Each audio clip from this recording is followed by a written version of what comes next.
一碗鲜掉眉毛的三鲜豆腐汤，清淡营养又好喝。哇，真的好鲜啊！大家好，我是三哥啊，今天教大家做一道好吃没有负担的三鲜豆腐汤。今天我们准备了有虾仁、白玉菇、白菜、香菇、胡萝卜还有豆腐啊。现在我们先把豆腐给切一下，然后我们选择的是这个内子嫩豆腐啊，扒开一下，扒开以后我们后面再把它取出来。豆腐我们盖回来，盖回来之后把这个4个角稍微切一下。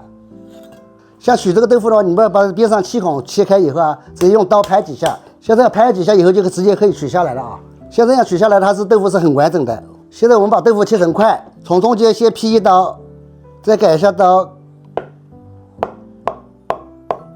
大小基本就像骰子块一样这么大啊。像我们剥好虾仁哈，有点大哦，我们可以简单的改一下刀。这道菜啊，特别是你们在减脂的时候啊，还有家里有小孩的时候啊，特别适合的一道菜啊。这个虾仁我们可以切大点，稍微对半切一下就可以啊。还有我们准备好的白玉菇，我们把根部去掉了哈，我用碗装起来。我们再切点香菇啊，最后再来点胡萝卜配点颜色。很多朋友说啊，这个红萝卜啊，不知道怎么样切菱形片，我今天教大家切一下啊，简单的取个4边啊。你们看一下，边取好的大小，它基本上有点均匀了啊。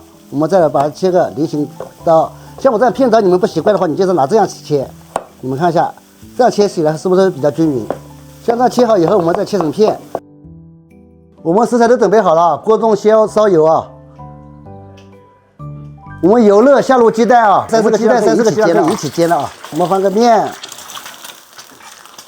鸡蛋煎到这个程度啊，我们就可以了啊。放入2片生姜。放入2片生姜以后，我们直接加入开水哈，注意啊，一定要用开水啊，它汤汁才浓啊。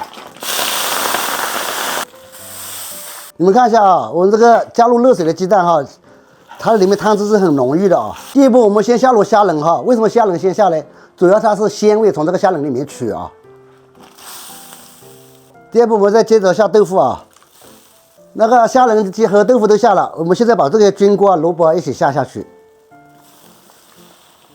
把这3样配在一起啊，绝对是鲜上加鲜。最后我们那个白菜要后面下啊，白菜是不耐煮的啊。水开之后啊，我们来简单调个味。我们主要吃它的原汁原味了，调味很简单，我们就放点盐、白糖，再来点胡椒粉，我们就放这3样就可以了啊。最后快要起锅的时候，我们下入白菜。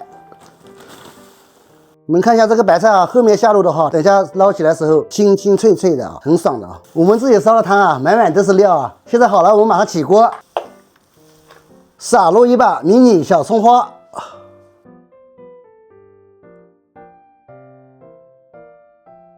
三鲜豆腐汤就已经做好了，我也来尝一下啊。